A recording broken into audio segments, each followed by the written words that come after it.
Maing adlaw mga agaw. So for today's video ni alit taron gaw sa tuang patatasan gaw ug gani kani atong patatas gaw nag-edad pa ni og 26 ka adlaw ug ingon ang plastada gaw sa patatas nga wala pa masirad-i o habuki ug nag-apply pa og abono fertilizer gaw para nga diretso na siya habok inig human og abono gaw. So nabunuhan na tanig gaw og isa ka hinubig og isa pod ka tudak gaw kanang pundo gaw dara gaw.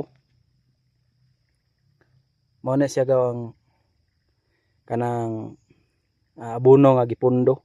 Kurang gipundo gaw kay sige mag-ulan diri kay og hinubig gaw ma-wash out siya sa ulan kay praktika kusog sa ulan diri gaw.